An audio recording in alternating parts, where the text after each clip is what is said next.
분에게 한번 인사할까요? 오늘 정말 잘 오셨습니다 하고 한번 인사하십시오. 한 번 더 인사하겠습니다. 여자분들끼리 서로 머리 참 잘 나왔습니다. 제가 오래전에 전도사 생활을 할 때 있었던 일입니다. 담임 목사님께서 저한테 약간의 속내를 털어놓으셨습니다. 말씀이신즉 사람들은 거의 예외 없이 교회에서 영주권을 해주면 영주권을 받고는 바로 교회를 떠난다는 것이었습니다. 예외가 없습니까? 그러니까 거의 예외가 없답니다. 정말 성실해 보여도, 정말 교회에 헌신하는 것처럼 보여도 영주권만 딱 받고 나면 금방 떠나버린다고 하시면서 앞으로는 좀 영주권을 조심해서 내줘야 되겠다고 그렇게 말씀하셨습니다. 서운하다는 말씀은 직접 하시지는 않으셨지만 아마 상처가 많이 되셨구나 하는 것을 느낄 수 있었습니다. 그리고 얼마 전에는 또 그 반대 좀 특이한 얘기도 듣게 되었습니다. 목사님들 중에도 교회를 하나 맡고서는 신분 문제를 해결한 뒤에는 원 교회를 떠나서 다른 데로 가는 분들이 있다는 말을 들었습니다. 교인된 입장에서 볼 때 우리 목사님이 우리 교회에 와서 영주권을 해결하고 다른 교회로 가버린다면 기분이 어떻겠습니까, 여러분? 저는 모르긴 모르지만 아마도 상처가 될 것입니다. 배신감을 느낄 겁니다. 그리고 몇 분 때문에 또 다른 목사님들에 대한 나쁜 인상도 갖게 될 것입니다. 그런데 이런 일이 일어날 때, 이런 가슴 아픈 일들이 교회에서 일어날 때 우리는 왜 그런 일이 일어날 수 있는가 간단한 질문들을 해볼 필요가 있다고 생각합니다. 왜 이 성도들과 이 목사님들은 영주권을 떠날 수밖에 없었을까? 간단합니다. 그 이유는 그 교회에 나온 목적이 바로 영주권이기 때문에 그렇다고 저는 생각합니다. 그 간단하지만 그걸 생각하지 않고 넘어갈 때가 많습니다. 이처럼 우리가 무엇을 할 때 마음속에 품고 있는 목적이 우리 모든 미래의 결정을 좌우한다고 볼 수 있습니다. 오늘 말씀을 보면 이 상황과 아주 유사한 일이 일어나고 있음을 보게 됩니다. 지금 군중들이 예수님을 따라다니고 있습니다. 예수님을 따라다니는 사람을 쉬운 말로 제자라고 부릅니다. 쉬운 말로 넓은 의미에서 신자라고 볼 수도 있습니다. 열심히 이 사람들이 예수님을 따라다니고 있습니다. 디베랴 바다 저쪽 편에서 예수님을 찾으려고 이 배에도 가보고 저 배에도 가보고 맞다, 어제 저녁에 제자들만 배 타고 떠났는데 예수님은 이쪽 배에 있겠지. 그러면 온데 다 찾아보았습니다. 근데 여러분 아시다시피 예수님은 물 위를 걸어서 배로 가셨습니다. 그래서 그쪽에 계시지 않았어요. 그래서 이 사람들이 배를 타고 예수님 찾으러 그 바다 건너편 디베랴 바다 건너편으로 왔습니다. 가버나움이라는 동네까지 와서 보니까 세상에 예수님이 거기 계신 겁니다. 예수님 다른 동네 원정까지 가면서 주님을 따라다니는 이 모습이 참 신앙적으로 보입니다. 그죠? 누가 이렇게 예수님을 열심히 따라다니겠습니까? 참 열심히 있는 집사님들 같지 않습니까? 그리고 종교인들 같지 않습니까? 이렇게 계속 열심히 예수님을 따라다닌다면 모르긴 몰라도 웬만한 교회 가면 이렇게 아주 귀중한 직책을 맡길 것입니다. 그런데 예수님은 그들이 왜 예수님을 따라다니는지, 정말 그들이 제자의 자격이 있는지를 간파하셨어요. 딱 보고 아셨습니다. 왜냐하면 예수님이 성령 충만하신 분이기 때문에. 예수님이 바로 그 사람들에게 직언을 해줍니다. 내가 진실로 진실로 너희에게 이르노니 너희들이 나를 찾는 것은 표적을 본 까닭이 아니요 떡을 먹고 배부른 까닭이로다. 이 말씀이 이해가 한 번에 되시면 참 좋겠지만 그렇게 쉬운 것은 아닙니다. 너희들이 나를 따라다니는 것은 표적을 본 까닭이 아니요 떡을 먹고 배부른 까닭이로다. 예수님이 성도들 중에도 그렇게 말씀하실 분이 있을 수도 있어요. 무슨 집사야, 무슨 권사야, 너는 교회에 나오는 목적이 표적을 본 까닭이 아니고 떡 먹으려고 나오는구나, 이렇게 생각하실 수도 있다는 거죠. 문자적으로 설명하면 그렇습니다. 제가 과거에 한번 설명을 드렸지만 표적이 뭔지를 알아야 돼요. 표적과 기적은 성경에서 공통적으로 같은 것을 가리킬 때 사용을 할 때도 많지만 뜻이 조금 다릅니다. 표적은 쉽게 말해서 사인입니다. 사인. 나중에 개인적으로 한번 여쭤볼 거예요. 알고 계시는가? 표적은 사인입니다. 사인은 어떤 것을 가리키는 겁니다. 기적은 그냥 놀라운 일, 초자연적인 일, 영어로 miracle, wonder 이렇게 표현합니다. 그래서 사인이란 말은 교통법규 stop sign 혹은 red light 그 다음에 뭐 이런 거 있잖아요. 사인, 뭔가를 가리키잖아요. 그 사인 자체가 중요한 게 아니고 그 사인 자체가 가리키는 게 중요하다 이 말입니다. 네. 그래서 기적이 사인이 될 수도 있고 사인이 되지 않을 수도 있어요. 자, 우리 삶 속에서 기적을 많이 원하시는 분들이 있어요. 교회에 가서 목사님 안수해 주세요. 그러면 자, 어떤 사람은 이렇게 길 가다가 다른 사람들이 교통사고 났는데 자기도 이렇게 교통사고에 연루가 됐는데 자기는 멀쩡하게 살았다는 거죠. 그래서 기적이다 라고 표현을 합니다. 기적 맞죠? 남들 다 죽었는데 자기 괜찮으면 기적 맞는데 그거를 통해서 뭔가 가리키는 게 없으면 그건 단순한 기적인 겁니다. 근데 기적이 일어났다 하더라도 기적이 뭔가를 가리키고 있으면 그것은 표적의 역할을 하는 기적이라 말입니다. 예. 바다 가운데에서 지진이 나면 그 자체가 기적에 가까운 초제한적인 현상이지만 그것은 곧 쓰나미가 올 것을 얘기한다 이거죠. 그 표적도 된다 이겁니다. 그리고 여러분에게 제가 이렇게 하트 모양을 이렇게 하면 요거는 사인이죠. 요거 자체는 아무것도 아니에요. 사실은 사인인데 여러분을 사랑한다는 표현입니다. 그거를 사랑한다는 마음이 진짜인 겁니다.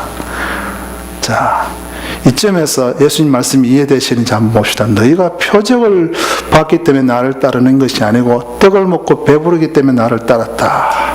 이게 무슨 말일까요? 한 가지 예를 더 들겠습니다. 예수님이 나사로를 무덤에서 죽은 지 나흘이나 된 나사로를 살리셨습니다. 기적입니다. 누가 봐도 기적입니다. 그러나 이것은 표적도 동시에 됩니다. 무엇을 가리키는가? 이 기적을 통해서 예수님이 기도하셨습니다. 기적이 일으키기 전에 이걸 통해서 저 사람들이 나를 믿게 할 거기 때문에 감사한다고 주님께서 기도하셨거든요. 그 말은 이 기적이 누구를 가리키는 겁니까? 예수님을 향해서 이분이 바로 하나님의 아들이라고 가리킨다는 거죠. 그래서 이 기적이 표적의 역할을 한다는 겁니다. 표적을 보고 나를 따른 게, 표적을 봤기 때문에 나를 따른 게 아니라는 것은 그 표적이 정말 지칭하고 있는 그걸 너희들이 보지 못하고 그 떡만 보고 있다 이 말입니다. 예. 정말 그 기적들이 나타내고 있는 예수님이 바로 창조주고 예수님이 바로 하나님의 아들이고 메시아라는 것을 보지 못하고 꼭 기적만 따르다는 거죠. 성도들 중에 이런 사람 꽤 많습니다. 여러분 교회 다닐 때 그저 기적만 추구하는 사람들 꽤 많습니다. 우리 교회는 보니까 없어 보여요. 제가 볼 때 다들 예수님 때문에 나오시는 분, 그런 분들이 많대요. 저쪽에는 어디 가면 저쪽에 있는데 기적. 네, 오늘 말씀 본문 바로 앞에 보면 예수님이 어떤 기적을 행했나 하면 바로 5,000명을 보리떡 5개와 물고기 2마리로 배불리 먹인 사건이 있습니다. 상식적으로 아시죠? 5,000명은 남자 성인의 수만 헤아린 겁니다. 그 당시에는 수를 헤아릴 때 그렇게만 헤아렸습니다. 그러면 약 한 2만 명 정도 되는 이 사람들을 그 기적으로 배불리 먹였습니다. 얼마나 놀라운 기적입니까? 사람들이 깜짝 놀랐습니다. 그게 떡 5덩이와 물고기 2마리에서 나온 기적이라는 것을 직접 보지 못한 사람들도 다들 기적이라는 걸 알 수밖에 없어요. 분명히 이 음식 자료를 들고 오는 걸 못 봤는데 어디서 이런 음식이 났지? 주변에 가게가 없는데 어디서 이런 일이 생겼지? 이런 놀라운 일이라는 걸 다들 느꼈습니다. 그 다음에 그런 일이 있고 나면 어떤 일이 생길까요, 여러분? 너무 쉬운 질문인데 예수님의 인기가 갑자기 수직 상승하게 됩니다. 안 그렇겠습니까, 여러분? 제가 어느 날 갑자기 여기 서 있다가 어느 집사님 허리가 아프시네요. 나오세요 해서 손 빠거지는데 갑자기 허리가 쭉 펴지고 이러면 그날 그 다음 주일에 교회 꽉 찰까요? 안 찰까요? 여러분 모르긴 몰라도 아마 친구들 다 데리고 올 것 같아요. 인기가 갑자기 수직 상승합니다. 예수님. 아니 2만 명을 없던 데서 배불리 먹였거든요. 이 군중들이 이게 뭐지? 와 이게 뭐지? 이 정도면 앞으로 우리 먹고 살 걱정 안 해도 되겠네 이런 생각이 들 수밖에 없는 겁니다. 그 당시의 역사를 보면 여러분 지금 살고 있는 건 그 사람들의 삶이 한 100배 더 잘 사는 거예요. 근근히 살던 시절입니다. 특히 로마의 식민지로 살았기 때문에 조그마한 부들은, 잉여의 부들은 다 뺏겨버리고 정말 먹고 사는, 근근히 먹고 사는 수준의 삶을 살던 사람들이기 때문에 하루하루가 힘든 사람들이었습니다. 예수님만 따라다니면 먹고 사는 걱정 안 해도 되겠네라는 생각이 확 드는 겁니다. 와, 요즘 같으면 앞으로 경제적인 문제가 힘들다는데 경제적인 집값이 많이 내려가고 앞으로 힘들어진다는데 예수님만 따라가면 앞으로 잘 먹고 잘 살겠네 이런 생각이 확 들어오는 겁니다. 네. 그래서 그 사람들이 정말 보아야 될 표적이 가리키고 있는 예수님을 보지 못하고 떡의 마음이 확 꽂히는 겁니다. 네. 그래서 예수님 말씀하시는 겁니다. 너희가 나를 찾는 것은 표적을 본 까닭이 아니요 즉 그 표적이 가리키는 내가 누군지 하나님의 아들인지를 본 까닭이 아니요 떡을 먹고 배부른 까닭이로다 이렇게 말씀하신 겁니다. 여러분은 교회 나오실 때 예수님에 매료되십니까? 아니면 떡에 매료되십니까? 미국에서는 워낙 먹고 사는 게 풍족하니까 난 떡 괜찮아, 떡 없어도 돼 이런 식으로 말씀하시기 쉬워요. 제가 미국 주일학교를 해보니까 이렇게 선물 줘도 필요 없다 그러고 다른 애 주라고 그러더라고요. 한국에서는 안 그랬는데 워낙 잘 사니까. 근데 여기서 떡은 우리 일상에 필요한 것들을 얘기합니다. 오병이어의 기적이 표적으로 주어졌을 때는 하나님께서 배고픔을 단순히 해결하려고 준 게 아니라는 사실입니다. 성경 중에 성경이 아니고 성경과 비슷하게 쓰여진 위경과 외경이라는 게 있습니다.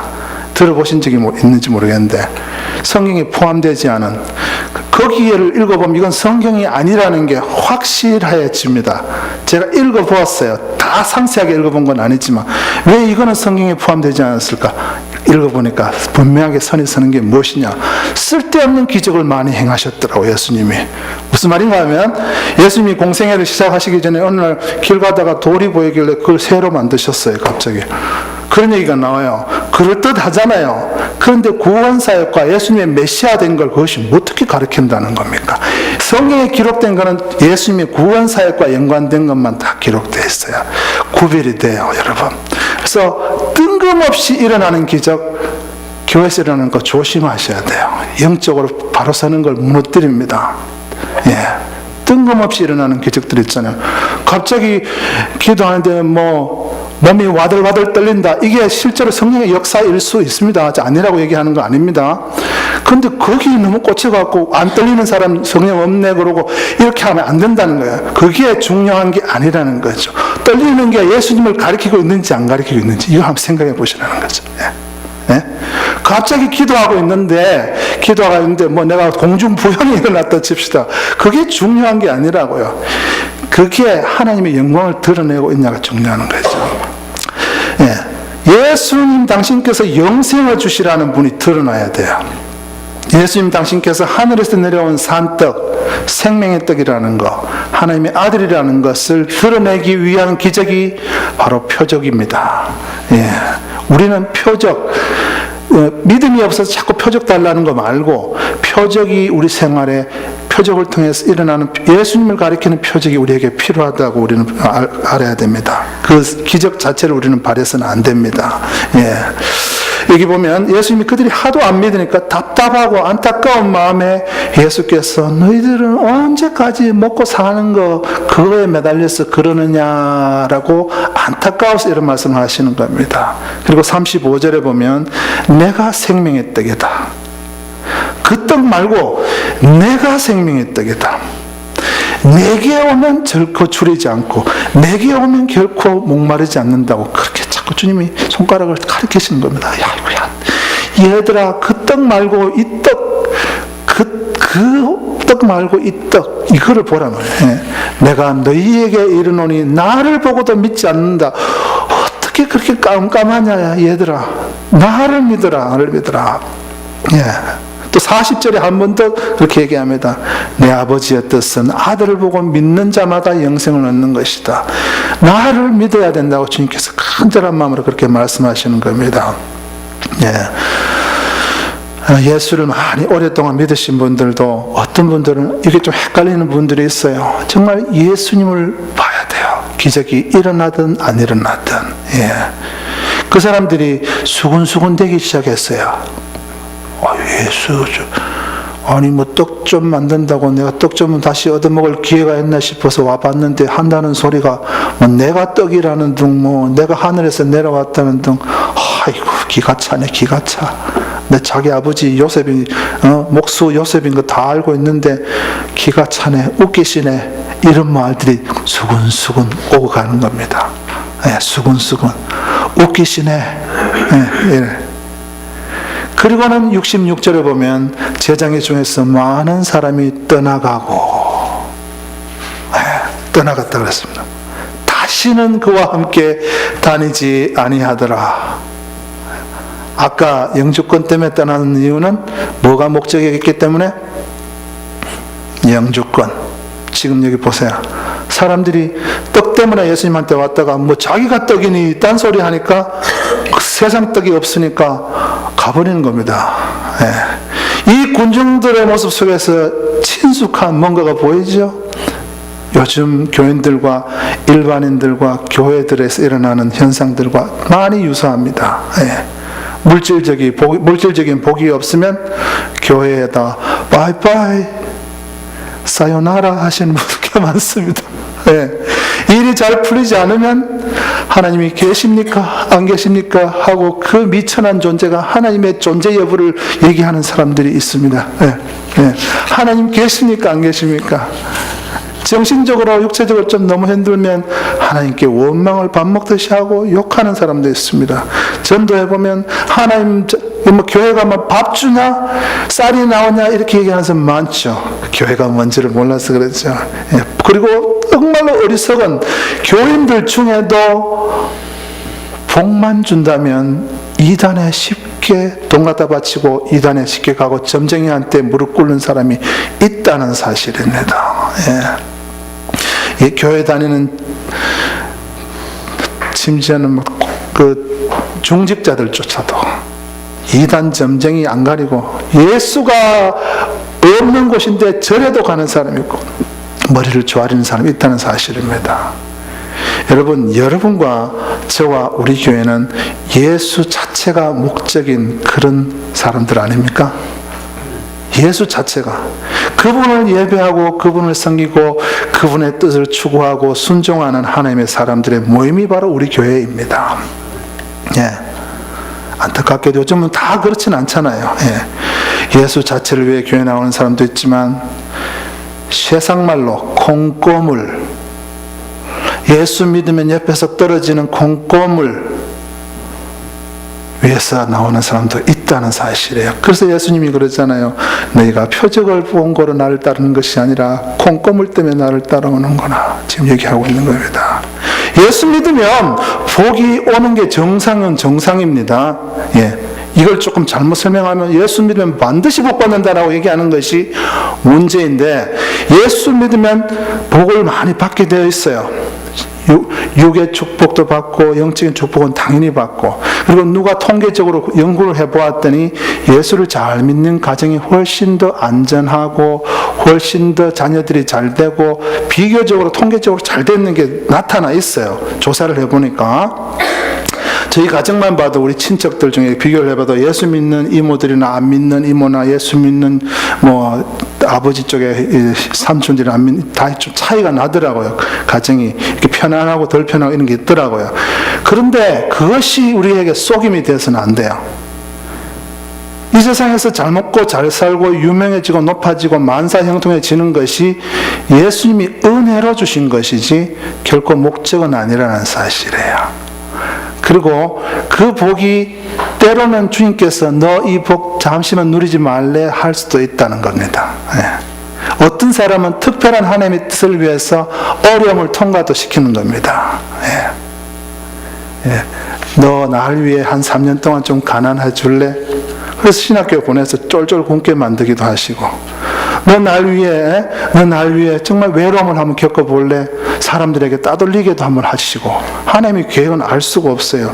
경제적인 어려움, 병도 때로는 하나님이 우리에게 하나님의 영광을 나타내기 위해 주시기도 하십니다. 어떤 맹인이 누구의 죄 때문에 저 맹인이 됐냐고 제자들이 물을 때 하나님의 영광을 나타내기 위해서 맹인이 되었다고 예수님이 대답하셨거든요.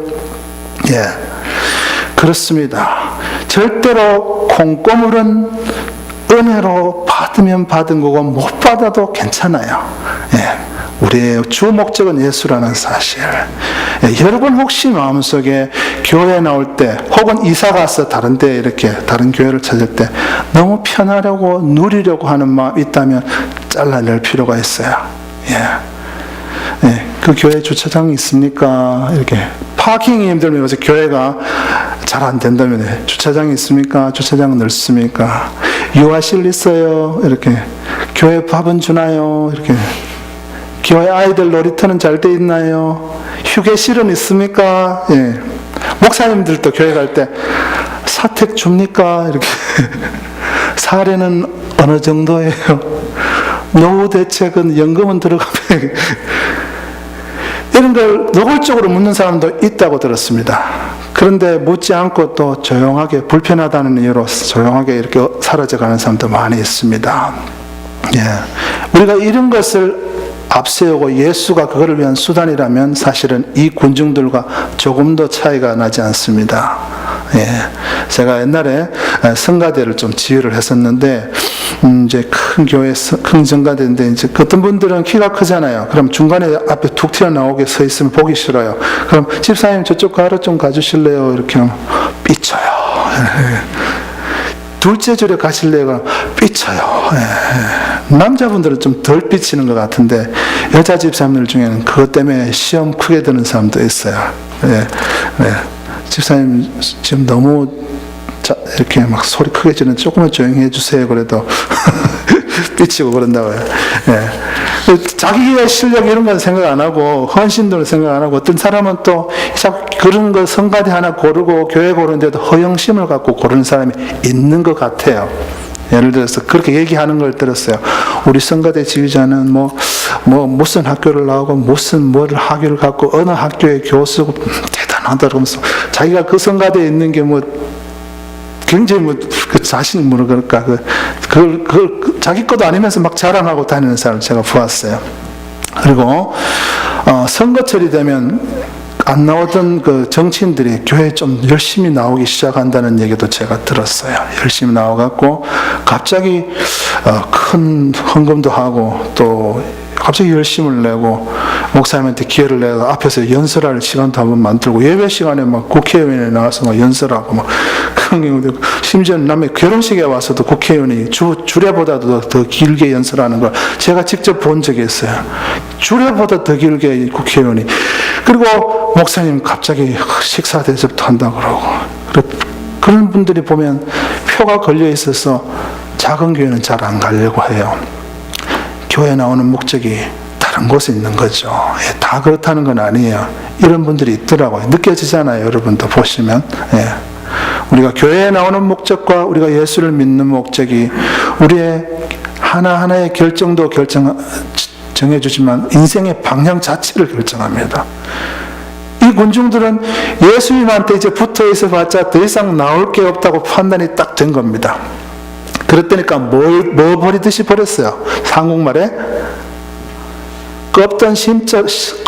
씹던 껌처럼 버리고 헌신짝처럼 버렸습니다. 예수님을. 그 떡 받아 먹을 때는 얼마나 감사합니다 주님 대단하네요 이랬을 거 아닙니까? 대단해요 이러면서 막 떡 한 조각이라도, 그런데 그게 탁 없어지니까 그냥 한순간에 버리는 겁니다. 예. 뭐 교회가 내게 해주는 게 뭐 있냐? 예? 교회가 내게 해주는 게 뭐 있냐? 소리 한번 들어보신 분, 손 한번 들어보세요. 예. 없어요? 예. 있죠. 예. 그래서 교회를 떠난 분이 꽤 있다는 말입니다. 예. 그리고 교회를 설사 떠나지 않는다 할지라도 이러한 순수한 목적이 마음속에 꽉 차 있지 않는 사람은 언젠가 큰 일을 저지르게 되어 있어요. 어떤 일을 저지르는지 아세요? 오늘 성경을 보면 알 수가 있어요. 이 사람들이 주님을 떠났잖아요. 떠난 뒤에 무슨 일을 했는지 여러분 아십니까? 빌라도가 예수님을 신문하면서 죄가 없다는 걸 발견을 했어요. 그리고 그 모인 군중들한테 이 예수를 어떻게 할까? 그러니까 내가 볼 땐 죽일 죄가 없다 그러니까 사람들이 뭐라 그랬어요? 십자가에 못 박으라 그랬어요. 그 사람들하고 이 사람들하고 같은 사람 100%는 아니지만 많이 동일 인물이 있었다고 저는 생각합니다. 왜냐하면 유대인의 6월절은 전국에서 사람들이 모이는 그런 명절입니다. 그래서 예수에 관심 있었던 사람은 다 그 자리에 있었어요. 예수를 그냥 버리는 것에서 그치지 않고 나중에는 원수가 되는 겁니다. 죽여라 이렇게. 십자가에 못 박으세요. 그것도 한두 번이 아니고 한 명 두 명이 아니고 단체로 막. 그리고 분명한 살인자인 바라바는 놓아주라 그러고 예수는 못 박으라 그랬습니다. 예. 그 중에 많은 사람들이 예수님한테 떡과 물고기로 음식 대접받았던, 섬김을 받았던 사람들 아닙니까? 예. 그렇다면 인지상정 최소한의 침묵은 해야 될 거 아니에요. 아니면 어느 정도 변명은 해줘야 될 거 아니에요. 그분 좋은 분이라고 죽이지는 마십시오라고. 그런데 다들 어떻게 그렇게 파렴치합니까? 예? 죽이라고. 예, 죽이라고. 그뿐만 아닙니다. 예수님께서 십자가에 못 박혀갖고 물과 피를 다 흘리고 계신데 지나가면서 모욕했다고 마태복음 27장에 나와 있어요. 모욕했다고. 예. 인생의 목적이 예수 자체가 아닌 사람은 이런 사람이 될 가능성이 너무도 많다는 거죠. 지금 당장 그렇게 안 돼요. 어려운 시절이 오면, 말세가 되면 그렇게 될 수 있어요. 핍박이 들어오고 그러면 예수 붙들고 있다. 콩고물만 못 먹는 것이 아니라 피 보겠네. 그러면서 예수한테 칼을 꼽는 사람이 되는 겁니다. 야. 기독교의 주된 영적 전쟁은 안 믿는 사람과 믿는 사람의 전쟁이 아닙니다. 역사적으로 보면 성경을 갖고 있고 기독교의 형태를 갖고 있는 사람들이 정말 예수만을 목적으로 하는 사람들을 핍박했습니다. 그 겉으로는 드러나지 않아요.